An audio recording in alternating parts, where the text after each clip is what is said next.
দেশ থেকে রাজা লক্ষণ সেন পালিয়েছিল, সে আর বাংলাদেশের মুখ দেখেনি।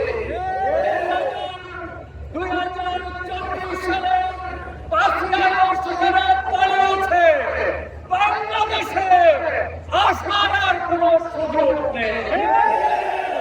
যে কোনো মুহূর্তে, যে কোনো মূল্য দিয়ে তাদেরকে মুছে দেওয়া